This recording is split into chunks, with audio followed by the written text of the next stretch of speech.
जी, पिछले मैं ये कहूँगा कि यहाँ पे जो जम्मू कश्मीर में पहली बार भारतीय जनता पार्टी की सरकार बनी। नंदा जी यहाँ पे पहुँचे हुए हैं और यहाँ पर एक ही मुद्दा है हॉस्पिटल का। हॉस्पिटल जो है वो अभी तक अपग्रेड नहीं हुआ है। जब भी कोई चुनावी माहौल होता है तो बड़े बड़े दावे किए जाते हैं कि फर्स्ट प्रायोरिटी के पे जो है वो प्राइमरी हेल्थ सेंटर पौनी है, उसे जो है वो अपग्रेड किया जाएगा। भाजपा भी 10 साल जो है वो सत्ता में रही है लगातार। अब इनके बारे में ही बातचीत जो है वो हम करने वाले हैं। सर, पौनी में फर्स्ट प्रायोरिटी में ये रहता है कि हॉस्पिटल का मुद्दा है, तो वो अपग्रेड जो है वो अभी तक नहीं हुआ। 70 साल हो गए हैं, फिर उसके बाद भाजपा को लोगों ने जिताया, विश्वास किया, लेकिन फिर भी अभी तक कुछ भी नहीं हुआ है।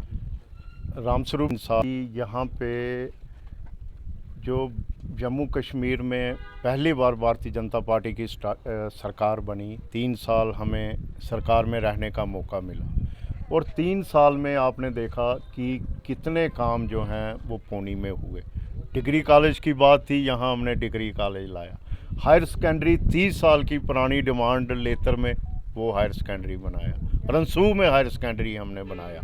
इस प्रकार से रोड कनेक्टिविटी की बात करें तो मुझे नहीं लगता कि कोई रोड ऐसी बची है, चाहे वो पौनी कलाड़ रोड हो, नाला रोड हो, थोरनी रोड हो, ये हमारी कुंड खनियाड़ी की रोड हो, यहाँ से लेकर इखनी तक मैं ये कहूँ, जहाँ जाल जो है रोड्स का जो है ये मोदी सरकार के टाइम या हमारी सरकार के टाइम जो है हुआ।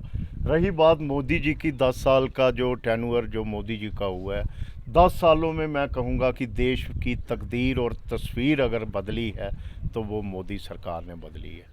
मोदी जी ने जब ओथ ली थी तो उन्होंने कहा था कि मेरी सरकार गरीबों को समर्पित और मेरी सरकार किसानों की सरकार, मजदूरों की सरकार, माँ बहनों को समर्पित सरकार और देश के करोड़ों नौजवान जो स्वाभिमान सम्मान से जीना चाहते हैं उनको समर्पित। और आप देख लो जितनी भी उन्होंने सेंटर स्पॉन्सर्ड स्कीम्स बनाई, इन्हीं वर्ग के उत्थान के लिए बनाई। आज लोगों के गांव के लोगों का जीवन अगर किसी ने सुखद बनाया है तो नरेंद्र भाई मोदी जी की सरकार ने बनाया। जहाँ तक रहा हॉस्पिटल का, जो आपने कहा कि प्राइमरी हेल्थ सेंटर को अपग्रेड, इसको सब डिवीज़न हॉस्पिटल बनाने की बात है, तो ऑलरेडी वो मुद्दा जो है वो चल रहा है, ऑलरेडी रिकमेंडेशन गई हैं। तो आने वाले टाइम में वो चीज़ें भी होंगी, हॉस्पिटल भी आएंगे, सब कुछ। मोदी सरकार, मोदी साहब के घर में कोई किसी चीज़ की कमी नहीं है। ऐसे ऐसे काम जो कभी हम सोच नहीं सकते थे। रियासी का ग्रिड स्टेशन 30 साल पहले काम शुरू हुआ था। कई सरकारें आई, कई मंत्री रहे, कई नुमाइंदे रहे, लेकिन वो ग्रिड स्टेशन आज जाके वो कंप्लीट हुआ है। हमने अपने टेन्योर में उसको दोबारा रिवाइव करके उस ग्रिड स्टेशन को चलाया है, जिसका बेनिफिट आज पूरे डिस्ट्रिक्ट को होने वाला है। तो आज बिजली आपने देखा कि वही रियासी डिस्ट्रिक्ट 50% जो इलेक्ट्रीफाइड, आज लगभग मैं कह सकता हूँ कि 99% जो है वो इलेक्ट्रीफाइड है। आज जल जीवन मिशन के तहत जो है हर घर में नल और नल में जल, कोई गांव ऐसा नहीं है जहां जल जीवन मिशन का प्रोजेक्ट नहीं चल। तो मैं ये कहूँगा आने वाले टाइम में सब चीज़ें जो हैं। सर, ये अगर आपकी सरकार बनती है, लोग विश्वास करते हैं, तो क्या मुद्दा हल होगा इस बार की? टाइम लगेगा अभी? सर क्यों, कौन सी चीज़ हल नहीं कही? डेली वेजरों का मुद्दा। देखिए, मैं डेली वेजर का मुद्दा भी आप जानते हैं, जब हमारी सरकार थी उनके लिए 520 जो SRO बनाया गया था वो हमारी सरकार ने ही बनाया था। कि एक आप जानते हैं ये मुद्दा एक ऐसा मुद्दा है कि पहले तो ये पता ही नहीं था कि डेली वेजर कैजुअल लेबर लोग कितने हैं। जब ये हमारी सरकार आई, हमने कहा ये तो पता करो ये लोग कितने हैं। पहली लिस्ट में आए 30,000, फिर दोबारा कहने लगे जी लोग रह गए हैं, फिर दूसरी लिस्ट में 60,000, फिर जब दोबारा पता किया फिर 90,000, अंत में लास्ट तक जब वो पूरे, जो मैं ये कहूँगा कि हर डिपार्टमेंट को एक लेटर लिखी गई कि जितने जितने लोग भी आपके कैजुअल लेबर हैं, डेली वेजर हैं, ये लास्ट नोटिफिकेशन है, इसके बाद किसी को कंसीडर नहीं। तो मुझे आज भी याद है, मैंने असेंबली में भी उसकी टोटल वो गिनती 1,20,000 के करीब जो ये लोग सारे टोटल हुए।